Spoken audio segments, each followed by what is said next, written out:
हाय, hello, नमस्कार. मी अदिती आपल्यासाठी पहिल्यांदा घेऊन येते आहे पालकचं वरण. पालकचं वरण बनवण्यासाठी आपल्याला लागणार आहे पालक.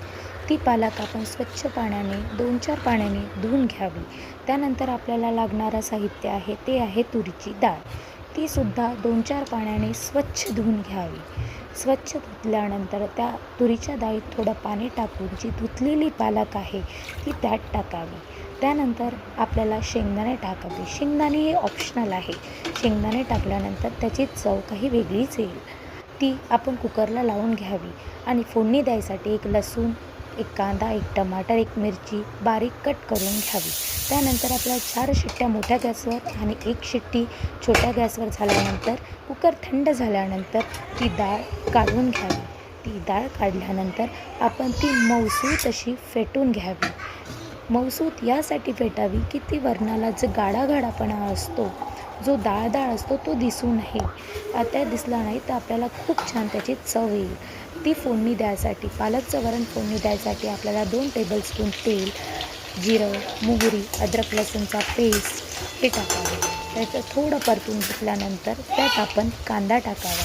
कांदा हा थोडा लालसर परतून घ्यावा. लालसर परतल्यानंतर आपल्याला जी चिरलेली मिरची होती ती आपण त्यात घालावी. ती पण थोडी मऊसूत झाली की त्यानंतर आपण त्यात टाकावे टमाटर.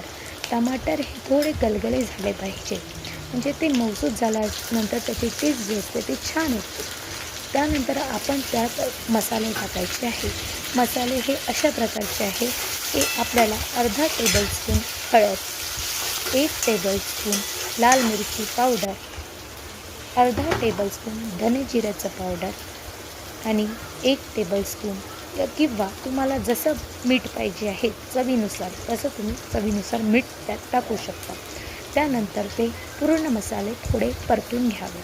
परतल्यानंतर आपण जे फेटलेली डाळ होती, जी ती मऊसूत फेटलेली डाळ त्या फोडणीच्या ह्याच्यात घालावी. त्यानंतर आपल्याला जशी कन्सिस्टन्सी पाहिजे आहे तशी कन्सिस्टन्सी आपण ठेवावी. कोणाला गाढी कन्सिस्टन्सी हवी असते वरणाची तर कोणाला पतली हवी असते. ते तुम्हाला जशी कन्सिस्टन्सी पाहिजे ते तशानुसार आपण त्यात पाणी घालावे. त्यानंतर एकदा थोडं परतून घ्यावी.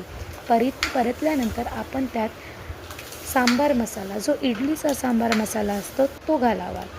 हा सांबार मसाला घालणे ऑप्शनल आहे, पण यात तुम्ही जर घातलं तर याची चव काही वेगळीच येईल. आणि त्याला 2 तो घातल्यानंतर थोडा परतून घेतल्यानंतर त्याला 2 उकळी येऊ द्यायची. 2 उकळी आल्यानंतर आपलं जे पालकचं वरण आहे ते रेडी होणार.